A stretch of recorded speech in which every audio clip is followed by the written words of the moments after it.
Então, hoje à noite nós iremos abordar o tema União com Cristo, o Redentor. Nós temos ouvido muito sobre a pessoa e a obra do nosso amado Senhor Jesus Cristo, o Redentor.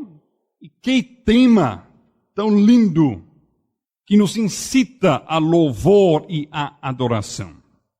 Agora, de um lado, vemos a gloriosa pessoa e a gloriosa obra de Cristo o Redentor. E do outro lado, nós vemos nós mesmos. Por natureza, somos mortos em nossos delitos e pecados, somos filhos da ira, inimigos de Deus, passíveis das chamas eternas do inferno. Então, como nós recebemos os benefícios da obra de Cristo o Redentor? Como nós podemos participar na sua justiça e santidade? O Sinclair Ferguson, no seu livro, O Espírito Santo, e parando aqui para fazer uma propaganda para esse livro, está na livraria e é um dos maiores tratamentos de todos os tempos sobre a pessoa e a obra do Espírito Santo.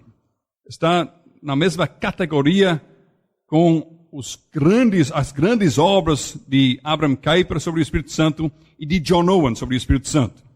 E é também uma obra da nossa época, dos nossos tempos. Então, é uma obra bem atual. Eu recomendo muito este livro, porque é uma grande bênção para a Igreja de Cristo. Neste livro, ele nos descreve como a Igreja medieval, ou na Igreja medieval, a graça salvífica era administrada e comunicada pelos sacramentos. A justificação era visto como um processo contínuo.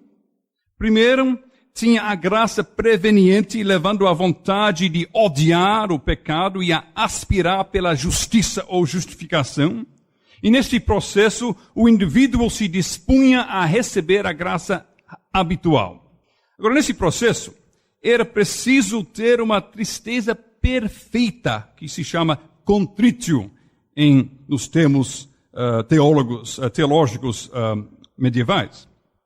Para realmente o arrependimento ser aceitável perante Deus, tem que ser perfeita contrição. Porém, quase ninguém conseguia um contritio que era aceitável a Deus, mas isso não foi problema, porque se você, como a grande maioria dos pecadores, só manifestava uma tristeza imperfeita, atritio, sempre tinha o sacramento de penitência para compensar. Então, a obra do Espírito Santo, durante a época medieval, na igreja medieval, foi encerrada dentro da administração dos 7 sacramentos da igreja. A igreja romana imaginava que ela tinha o poder de distribuir a graça de Deus pelos sacramentos. E esses sacramentos tinham um poder ex opere operato, quer dizer, no ato de fazer, é feito a realidade. Acontece mesmo.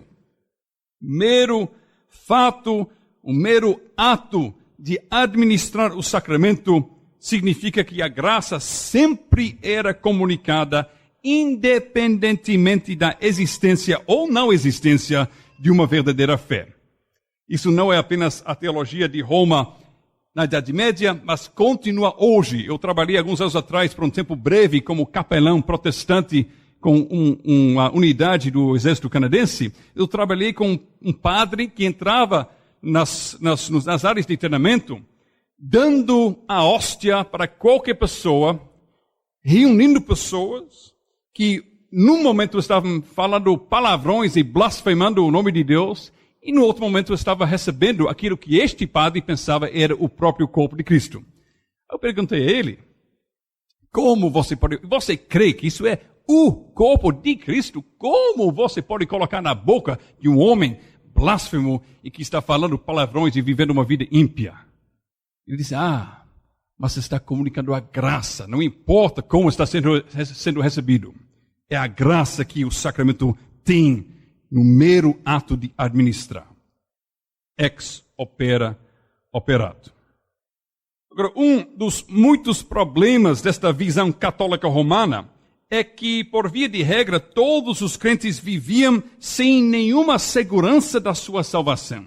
Ninguém tinha condições de olhar no livro do grande contador celestial, que estava computando os pecados e as boas obras, as penitências e a graça recebida pelos sacramentos. Ninguém teria certeza do saldo no seu extrato de justificação e, portanto, ninguém tinha certeza que, quando morresse, entraria no céu. A vida cristã era marcada por uma grande falta de segurança sobre a sua salvação. E os teólogos romanistas, eu quero parar aqui e abrir parênteses, para dizer, por favor, vamos parar de chamar os papistas de católicos. A palavra católica significa universal, de todos os tempos e de todas as regiões, todas as terras. A palavra no grego significa extensão em tempo e também pode significar extensão geograficamente, em espaço. Só tem uma igreja que é universal, de todos os tempos e de todos os lugares. É a igreja do Senhor Jesus Cristo. Por favor, vamos parar de chamar a igreja do Papa aquilo que ela não é. Falar igreja romana é como dizer água seca.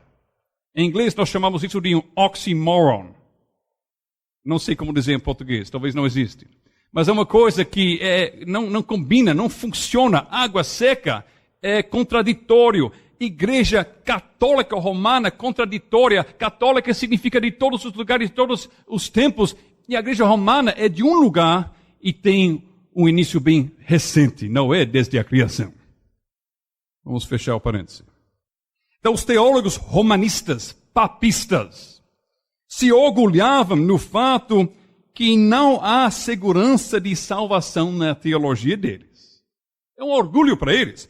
E um deles, um grande teólogo do século XVI, católico romano, Roberto Bellarmino, ele falou que a certeza ou segurança da salvação era a maior de todas as heresias protestantes. O fato de um pobre pecador achar descanso no Senhor Jesus Cristo e dizer, eu creio que Jesus morreu por meus pecados e eu estou seguro nele, foi para estes teólogos a maior heresia da igreja protestante. E o Concílio de Trento declarou que ninguém pode saber com certeza de fé que ele obteve a graça de Deus. Se isto pode ser chamado de evangelho, eu não sei. E não é boas novas dizer ao pecador, eu não sei com certeza se você vai ou não vai chegar no céu. Agora, na Reforma, neste ambiente espiritual da Idade Média, foi criado e formado um monge alemão chamado Martinho Lutero. E como um bom romanista, ele zelava para se fazer progredir no processo de justificação. Ele recorria aos sacramentos da igreja para conseguir graça, especialmente o sacramento de penitência.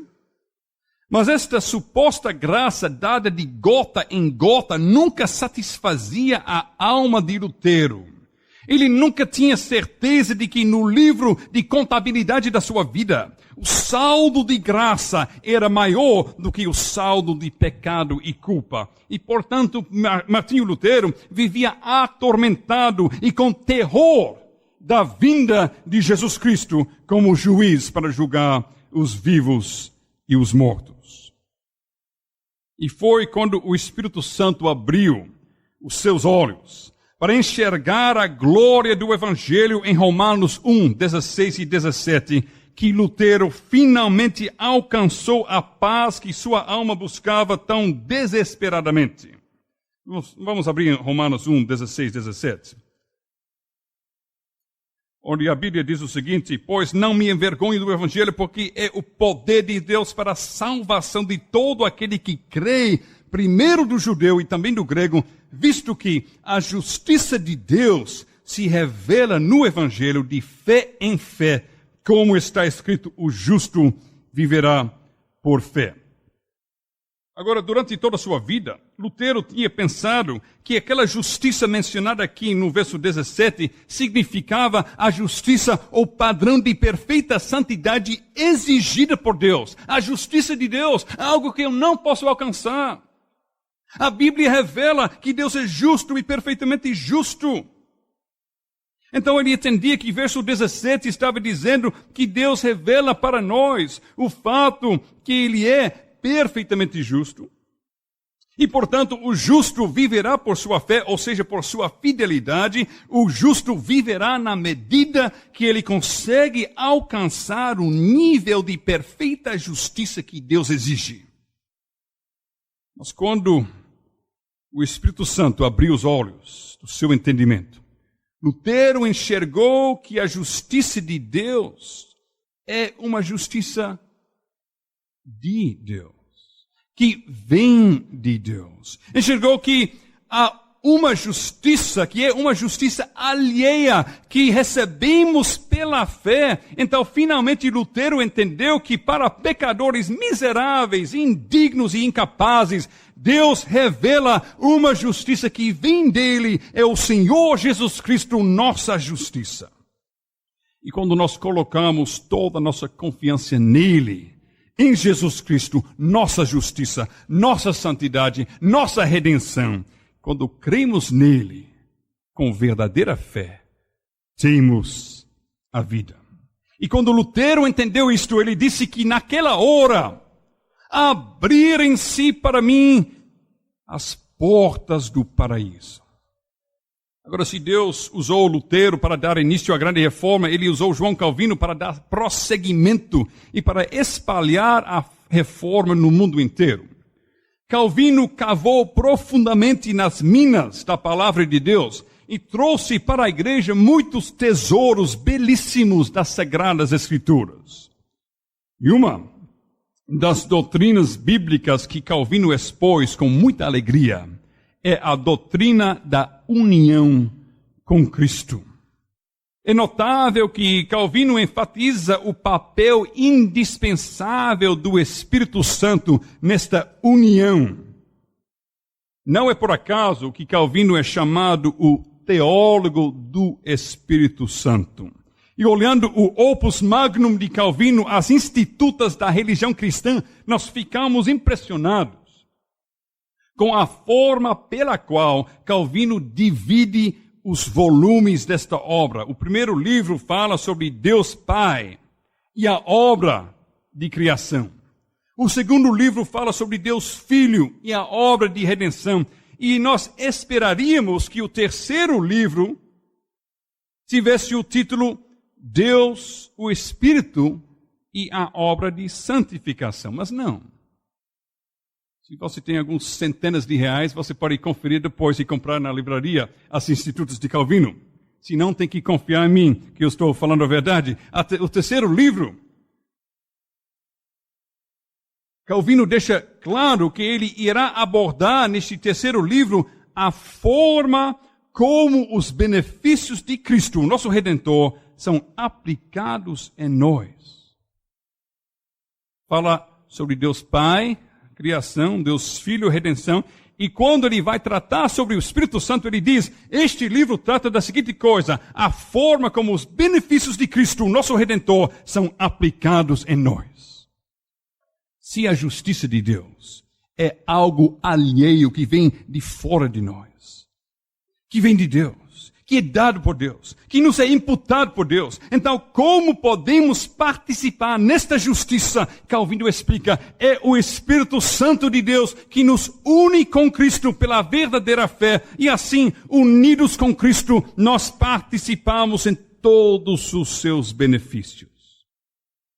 Vale a pena nós lermos um trecho do início do livro terceiro das Institutas para ver como Calvino fala sobre este ponto. Eu estou citando agora Calvino.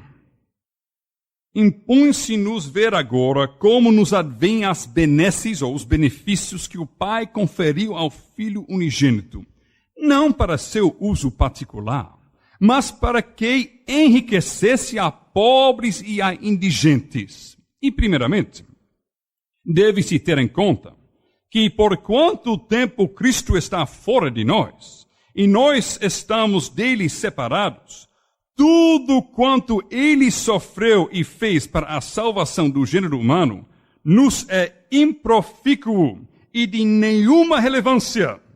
Essa palavra improfícuo eu não conheço, mas eu imagino deve ser infrutífero ou não tem proveito. Portanto, para que compartilhe conosco aquilo que recebeu do Pai, ele precisa tornar-se nosso e habitar em nós. Por isso, ele é não somente chamado a nossa cabeça, Efésios 4:15, mas ainda o primogênito entre muitos irmãos, Romanos 8:29. Nós também, de nossa parte, somos declarados estar enxertados nele, Romanos 11:17, e dele estarmos vestidos, Gálatas 3:27. Porquanto, como já foi dito, tudo quanto ele possui, nada é para nós. Nada é para nós. Até que com ele nos tornemos um. Mas ainda que seja verdadeiro que consigamos isto através da fé, entretanto, quando vemos que não todos, indiscriminadamente, abraçam a comunhão de Cristo, que é oferecida mediante o Evangelho, ensina-nos a própria razão a subir algo mais e inquirir da secreta operação do Espírito, mercê da qual se dá que fruamos de Cristo e de todas as suas benesses, ou todos os seus benefícios. Bom, para resumir, em português um pouco mais simples, para que eu possa entender, Calvino está dizendo que Cristo ganhou tantos benefícios, tantas riquezas espirituais, mas toda a sua obra, todos os benefícios que ele conquistou pela sua obra na cruz e sua ressurreição, não tem valor nenhum para nós, enquanto nós ficamos fora de Cristo, separados dele. É necessário para nós aproveitarmos ou desfrutarmos desses benefícios, é necessário que, pela graça do Espírito Santo, nós sejamos unidos com Cristo. União com o Redentor. Nos seus comentários, também Calvino sempre enfatiza a união com Cristo pela operação do Espírito Santo. Veja, por exemplo, o seu comentário em 1 Coríntios 1, verso 5. O texto diz: porque em tudo fostes enriquecidos nele, em toda palavra e em todo conhecimento. E Calvino, comentando, diz o seguinte, 1 Coríntios 1:5, ele diz: prefiro conservar o termo nele, em vez de mudá-lo para por meio dele, porque, em minha opinião, é mais vívido e vigoroso. Pois, somos enriquecidos em Cristo, porque somos membros do seu corpo, e nós fomos enxertados nele, e ainda mais visto que fomos feitos um com ele, então ele compartilha conosco de tudo quanto recebeu do Pai. Agora, o que significa isto? União com Cristo, ser tornado um com Cristo para participar em todos os benefícios. Calvino não estava inventando algo novo com sua ênfase sobre a união com Cristo.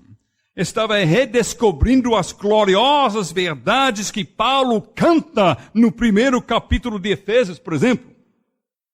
No Novo Testamento, Paulo usa a expressão em Cristo, ou uma variação dessa expressão, mais de 160 vezes. E ocorre com muita frequência na Epístola aos Efésios. Leamos agora um trecho do capítulo 1 de Efésios, onde Paulo está transbordando de louvor e adoração, de tal forma que ele nem consegue dividir o seu hino de louvor em frases nesta única oração, ou única sentença. É uma frase só, que é uma das mais longas conhecidas na língua grega. Ele canta a glória e louvor do Redentor e da nossa união com ele de uma forma não interrupta até sem fôlego. Ele canta do verso 3 até verso 14 sem parar. Vamos ler. Vamos ler primeiro 1 e 2 e depois começar com aquele hino ininterrupto. Paulo, apóstolo de Cristo Jesus pela vontade de Deus, aos santos que estão em Éfeso e fiéis em Cristo Jesus. Graça a vós e paz da parte de Deus nosso Pai e do Senhor Jesus Cristo. Agora começa o hino. Bendito seja o Deus e Pai de nosso Senhor Jesus Cristo, o qual nos abençoou com todas as bênçãos espirituais.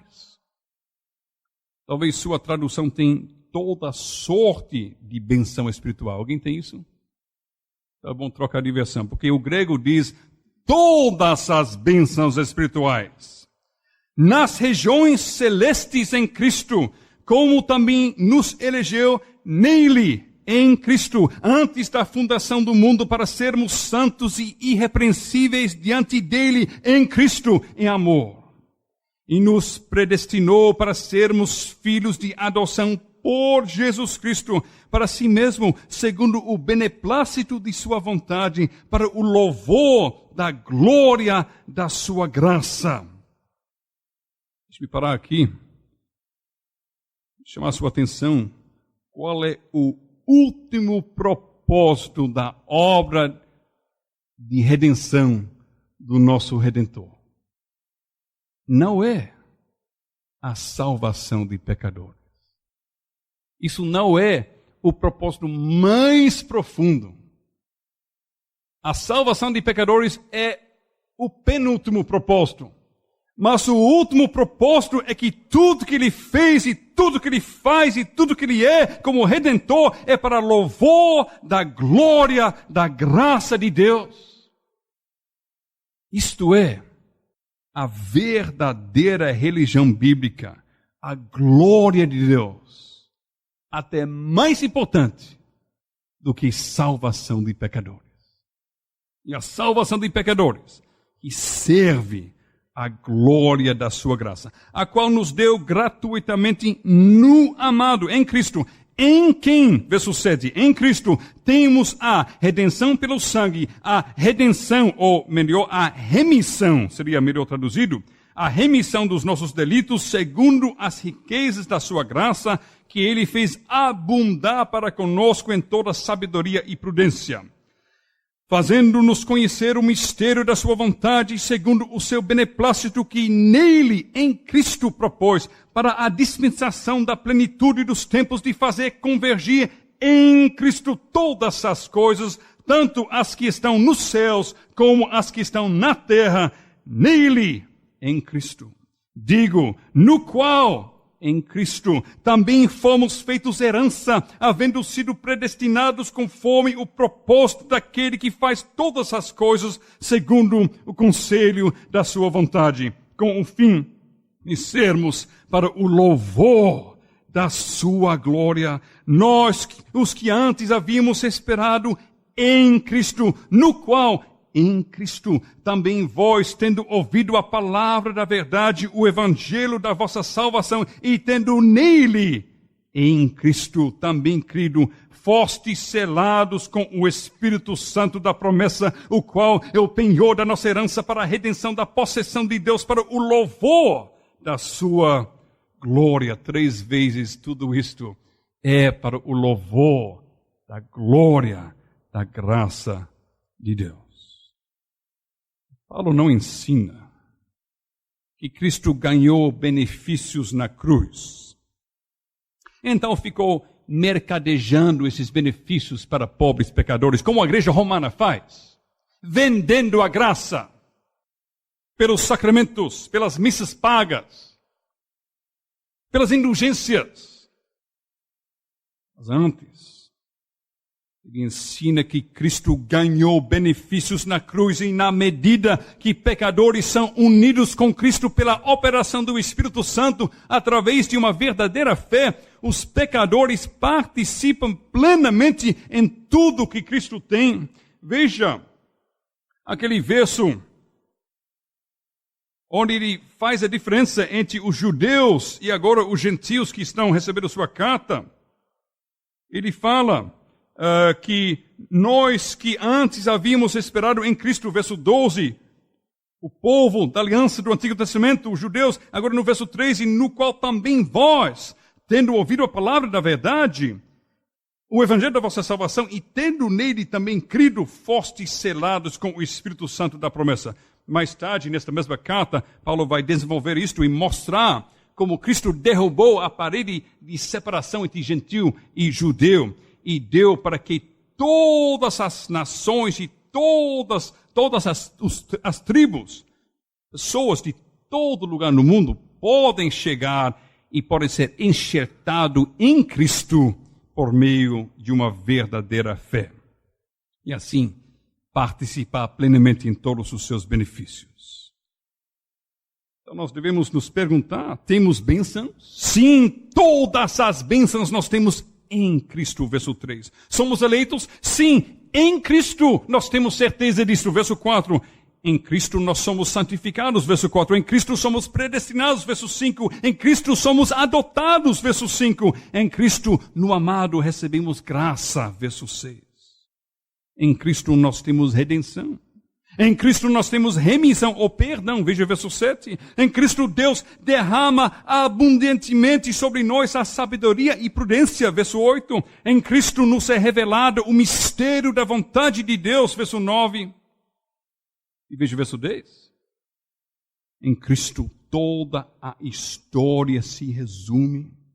A dispensação da plenitude dos tempos, cada coisa que acontece neste mundo, desde a criação até o dia da consumação, qualquer evento histórico tem a ver com o plano de Deus em Cristo para seu cosmos. Em Cristo pode-se achar o propósito e alvo da história. Não existe história da igreja desligada da história do mundo.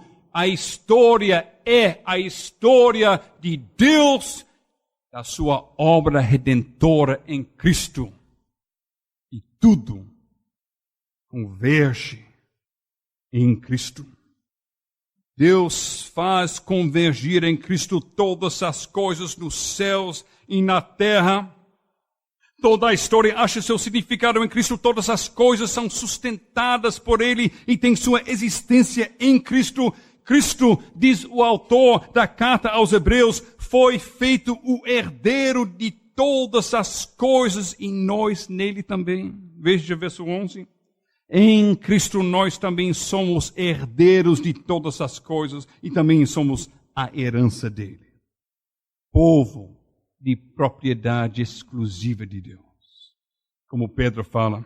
Verso 12, somente em Cristo que podemos ser para o louvor da sua glória. Verso 13, em Cristo nós esperamos. Verso 13 ainda, em Cristo nós cremos e, portanto, em Cristo fomos selados com o Espírito Santo da promessa.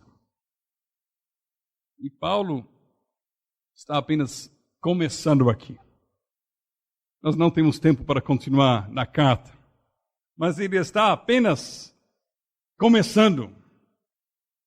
Podemos continuar lendo Efésios para ver que em Cristo também somos glorificados e sentados nos lugares celestiais. Podemos ler em Efésios também outras cartas de Paulo e aprenderemos que em Cristo fomos crucificados, mortos, sepultados, ressuscitados. Poderíamos ler essas referências, mas nós não temos tempo.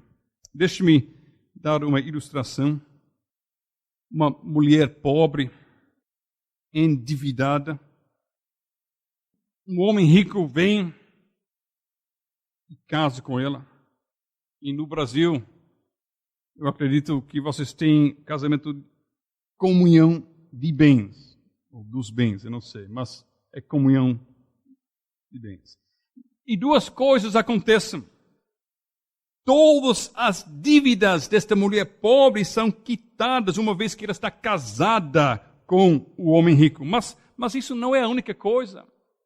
Tem mais, porque agora toda a riqueza do marido agora pertence igualmente a ela. E assim é a igreja. Nós lemos sobre o povo de Deus, seu povo escolhido.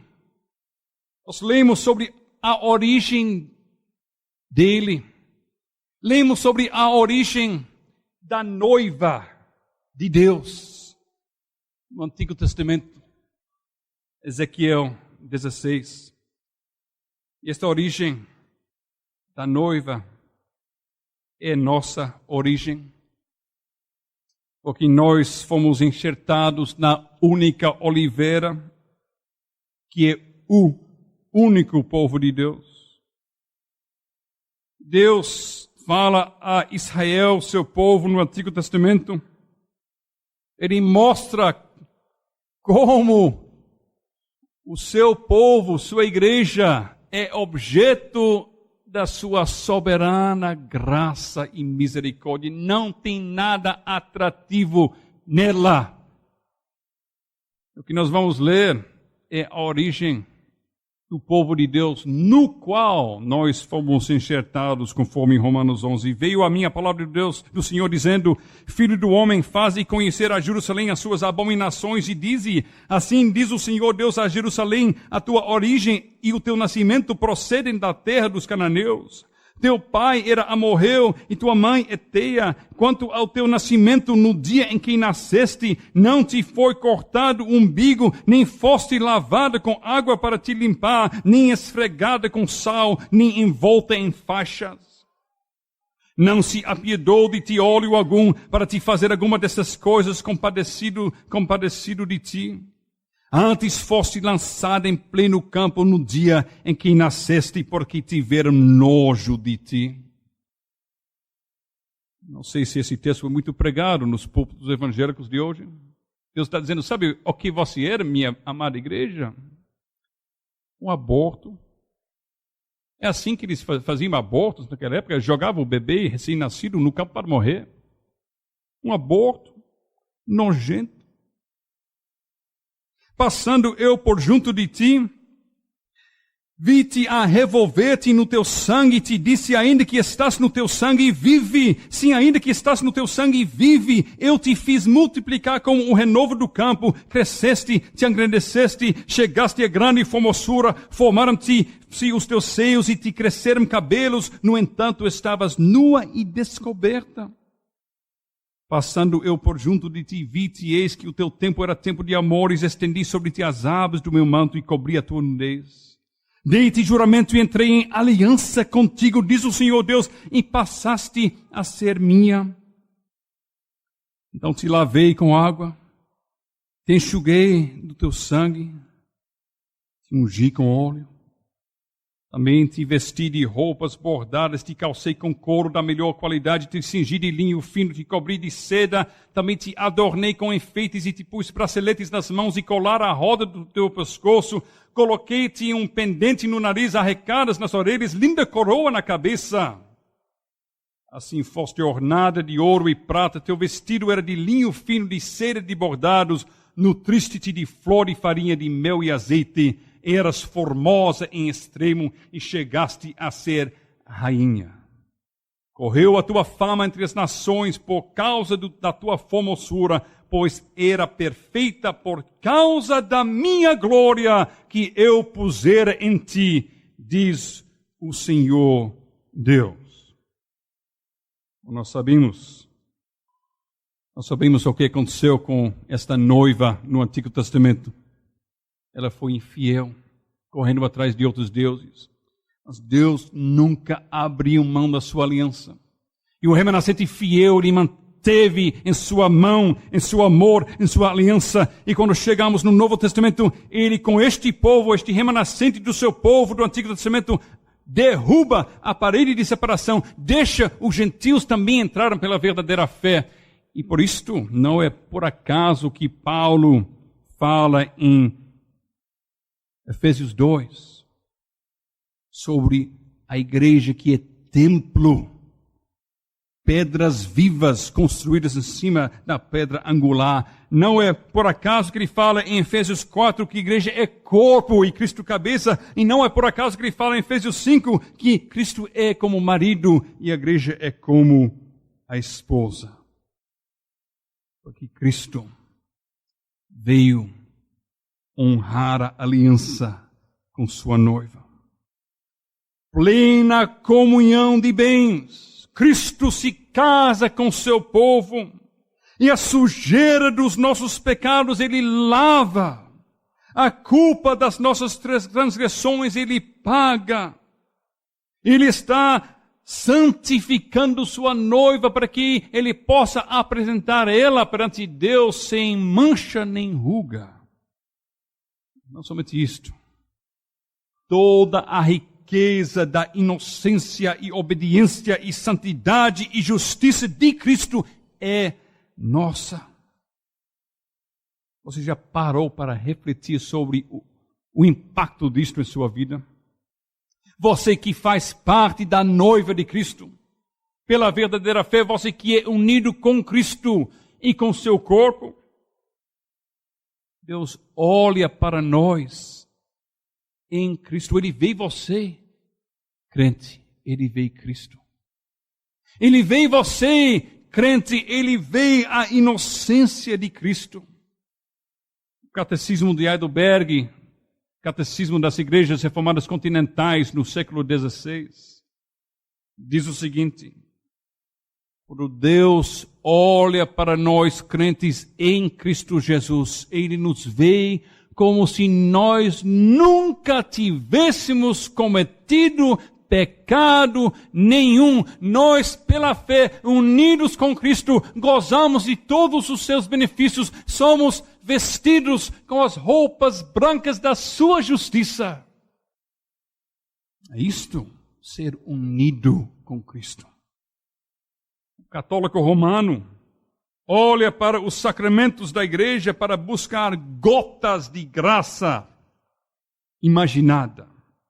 Que talvez podem ou talvez não podem superar o peso da culpa dos seus pecados. Sabe uma coisa? Depois da reforma, vem deformação. E as conquistas na reforma de nós conhecemos justificação pela fé. Nós conhecemos a linda doutrina da união com Cristo. Sofre ataques em nossos dias. Os arminianos, seguidores de um pastor reformado do século XVI, XVII, eles olham não para Cristo. Eles olham para suas próprias obras e seu esforço para tentar alcançar uma riqueza espiritual suficiente para ganhar direito a adentrar nos céus. Imagine.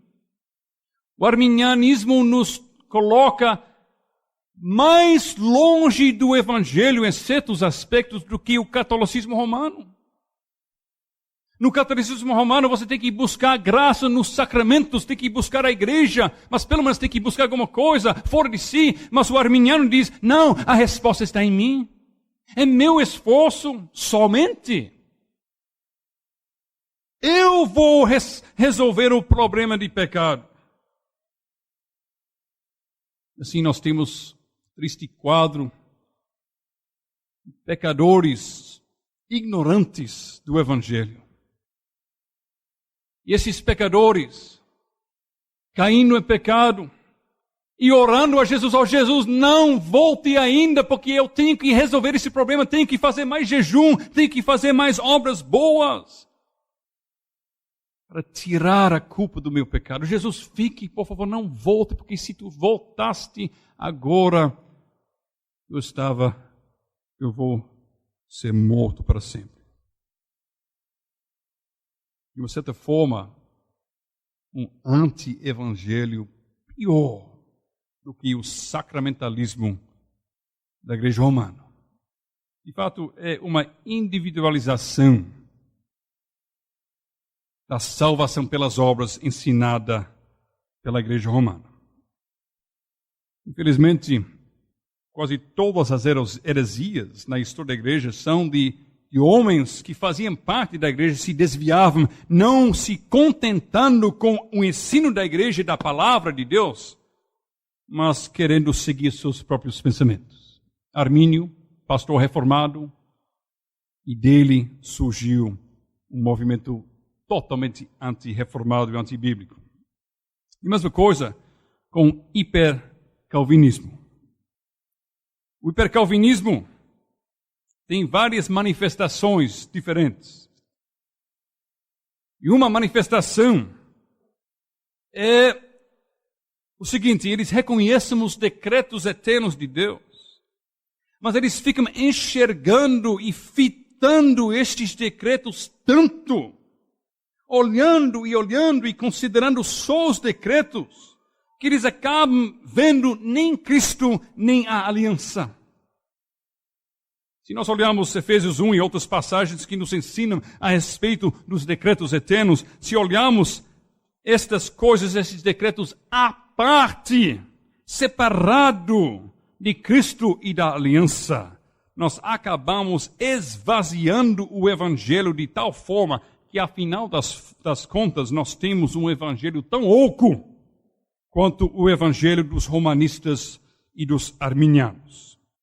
Os hipercalvinistas sempre estão tentando procurar saber aonde estão com respeito aos decretos. Isso se manifesta, por exemplo, na evangelização das igrejas Protestant Reformed de Huxman, nos Estados Unidos, que é um neo-reformado, o homem que fala muito sobre os decretos, mas despreza os padrões de Westminster, por exemplo. E eu já vi um panfleto de evangelização deles dizendo o seguinte: a todos os eleitos da cidade de tal lugar, nós convidamos vocês a uma pregação sobre o Evangelho de Cristo. Eles estão tão hipercalvinistas que eles acham que nenhum réprobo deve ouvir o Evangelho, só os eleitos. Misturam totalmente a vontade secreta de Deus e a vontade revelada. E tem outros que são muito introspectivos. Eles sempre, em vez de olhar para Cristo, em vez de ouvir a mensagem evangélica, olhai para mim e sede salvos todos os confins da terra. Eles são como Pedro, quando ele olhava para Cristo, ele estava andando sobre a água, quando ele tirou os seus olhos de Cristo, ele afundou. Eles afundam mesmo. Eles ficam vasculhando dentro deles, como nós ouvimos o pastor MacLeod falando hoje. Ele falou que é correto nós examinarmos a nós mesmos. Isso faz parte da vida cristã. Mas ele diz: cada um olhar para nós, 10 olhares para Cristo. Os hipercalvinistas ficam olhando e vasculhando e querendo saber aonde estou naquele efeito de cadeia dos decretos de Deus. Será? Será que eu já ouvi o chamado eficaz ou será que estou me enganando? Será que eu já fui regenerado ou não? Eu já creio verdadeiramente ou eu estou me enganando? Eu já fui justificado? Eu sou eleito? Olhando dentro deles, procurando alguma coisa.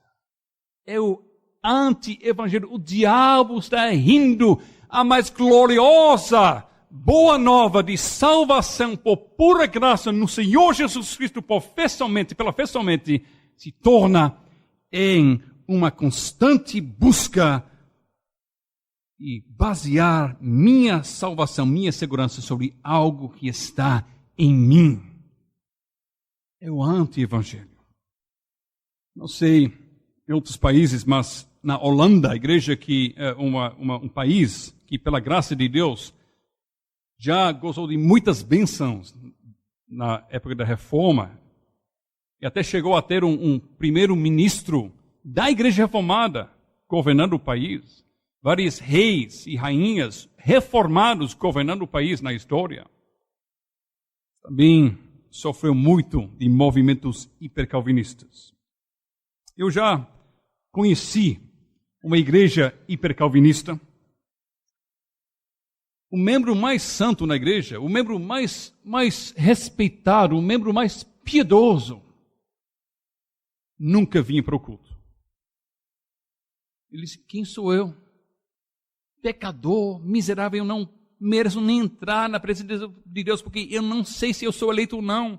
Como eu posso ousar entrar na presença de Deus, de seu povo? Colocando o evangelho de cabeça para baixo. É o anti-evangelho. Naquela igreja, os membros mais piedosos não participam na Santa Ceia, porque quem sou eu para dizer que eu sou eleito? Eu não sei, eu tenho muita dúvida. Eu, um pobre pecador, alegar que eu sou um dos eleitos de Deus? Então, só as pessoas mais liberais que participam na mesa do Senhor. Uma igreja de 500 pessoas, 20 pessoas comungando. É o anti-evangelho.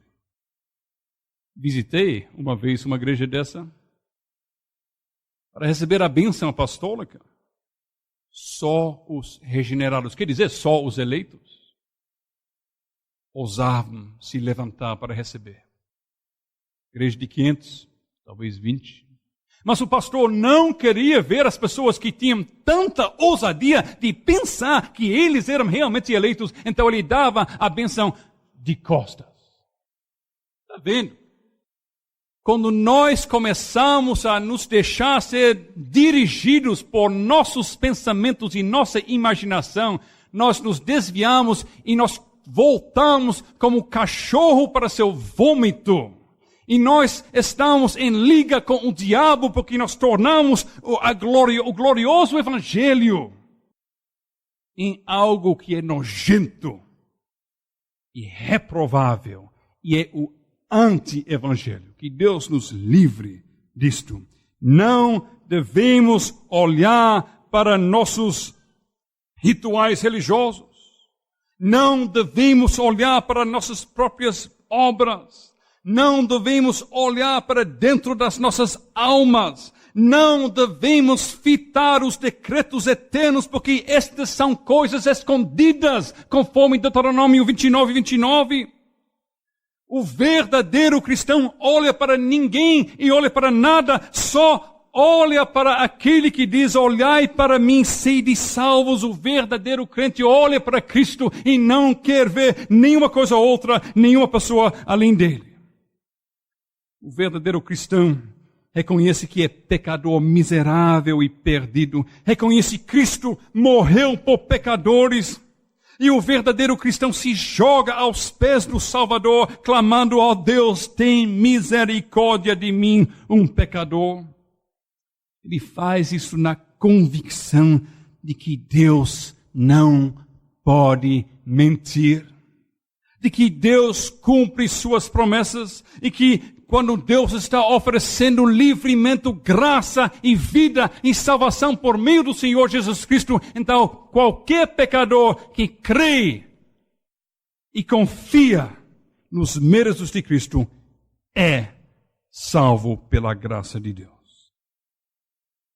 Quando pela poderosa operação do Espírito Santo, operando por meio da palavra, o pecador é levado a colocar a sua confiança em Jesus. Então ele passa da morte para a vida. Paulo diz aos Coríntios assim que se alguém está em Cristo, nova criatura é. Melhor traduzido, se alguém está em Cristo, ele é uma nova criação. As coisas velhas já passaram, eis que tudo se fez novo. Quer dizer, este que está ligado e unido com verdadeira fé com Jesus Cristo, ele está de uma forma inseparável, unido com aquele que é o caminho, a verdade e a vida. E as coisas velhas já passaram, quer dizer que este crente unido com Cristo não faz parte mais das coisas abaláveis. Ele faz parte de uma nova ordem de coisas. Ele já goza e está provando as primícias os poderes do mundo vindouro pelo poder do Espírito Santo que está em Cristo, sua cabeça, e que está no crente que faz parte do seu corpo. União com Cristo. Posso falar a noite inteira, mas eu vou encerrar. União com Cristo. Algo que merece nossa meditação. Cristo, Ele nos une, Ele se una conosco de tal forma que Ele, sendo Deus, Ele até aceita tomar para si uma natureza humana. Ele se fez um de nós. Que coisa inimaginável. Já ouvimos outro bastante dizendo como é possível o Deus de Deus, luz de luz, verdadeiro Deus de verdadeiro Deus, entrar no ventre de uma mulher, passar 9 meses. Se nós meditamos sobre Cristo e nossa união com Ele, nós meditamos sobre o fato que Ele se tornou um de nós, Ele tem nossa natureza, Ele tem um corpo e alma humanos. Em contrapartida, já que Ele tomou aquilo que nós temos para si, Ele também dá a nós aquilo que Ele tem. O Espírito que está em Cristo, este Espírito Ele derrama abundantemente sobre seu corpo, sobre sua igreja. O que vivifica a igreja é o mesmo Espírito que está em Jesus Cristo. Está vendo a união? Lá no céu, Jesus tem corpo e alma. Humanos, por favor, não devemos cair no erro tão comum hoje em dia no meio evangélico que as pessoas acham que de fato Jesus só tinha corpo. Jesus tem natureza divina, natureza humana. E esta natureza humana é uma natureza verdadeira. Ele tem um corpo humano glorificado. Isso é uma garantia para nós que Ele é o primeiro entre muitos irmãos. Ele é as primícias daqueles que se ressuscitaram dentre os mortos. Se já tem um corpo glorificado, vai ter muitos mais no dia final. O Espírito que está em Jesus está em você. Será que tem união mais íntima do que isto? O Espírito que anima e vivifica Jesus, anima e vivifica todos os membros do seu corpo. João 17, versos 20 a 23. Não rogo somente por estes, mas também por aqueles que vieram a crer em mim por intermédio da sua palavra, a fim de que todos sejam um, e como és tu, ó Pai, em mim, e eu em ti, também sejam eles em nós, para que o mundo creia que tu me enviaste. Eu lhes tenho transmitido a glória que me tens dado, para que sejam um, como nós o somos, eu neles, tu em mim, a fim de que sejam aperfeiçoados na unidade, para que o mundo conheça que tu me enviaste e os amaste, como também amaste a mim. Jesus diz que é um testemunho para o mundo. Quando a igreja está unida em sua união com Cristo cabeça, com o Pai, a igreja em Cristo, Cristo na igreja, todos unidos em Deus. Isto é o testemunho que é um impacto forte sobre este mundo. Cristo em nós, nós em Cristo. Eu fui crucificado com Cristo, não sou eu mais que vivo, mas Cristo que vive em mim. E quando nós entendemos isto, nós que somos crentes no Senhor, nós podemos cantar junto com Salomão: o meu amado é meu e eu sou dele. E o seu falar é muitíssimo suave. Sim, ele é totalmente desejável. Tal é meu amado e tal é o meu amigo, ó filhas de Jerusalém. O crente não pode ter outra coisa do que um profundo amor pelo Senhor Jesus Cristo. Um amor que supera qualquer outro amor ou compromisso que possa surgir neste mundo ou no mundo que vem. Um amor que supera amor pela minha esposa, pelo marido, pelo filho, pelo pai. Pelos meus bens, pela minha vida. Eu amo Cristo porque estou nele, Ele está em mim. Eu tenho vida nele. Isto é a sua experiência. Você ama Jesus mais do que qualquer coisa ou qualquer pessoa.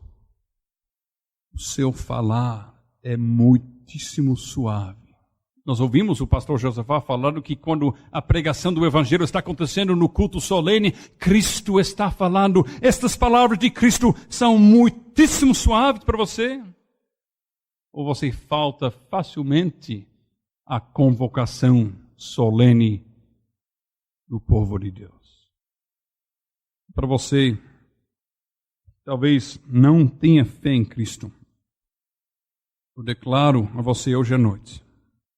A pergunta mais importante para a sua vida não é que tipo de emprego, que tipo de estudo, que tipo de esposa, que tipo de carreira, que tipo de casa, de carro, de atividades que eu vou buscar ou correr atrás. Mas a pergunta mais importante para a sua vida agora e para sempre é o seguinte: que pensais vós do Cristo? Porque ou você está em Cristo ou não. E se você está em Cristo, as coisas velhas já passaram, tudo se fez novo. Você já está participando das coisas inabaláveis do mundo vindouro.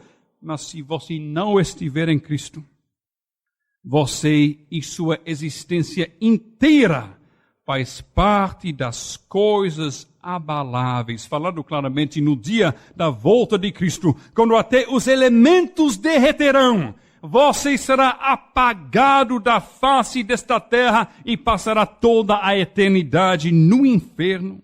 Não importa quantas coisas boas que você fez, não importa quantos ritos religiosos que você fez, não importa quantos cultos que você frequentou, não importa quantos simpósios teológicos que você participou, não importa quanta doutrina corretíssima você tem na sua cabeça, se você não está em Cristo pela verdadeira fé, você está morto,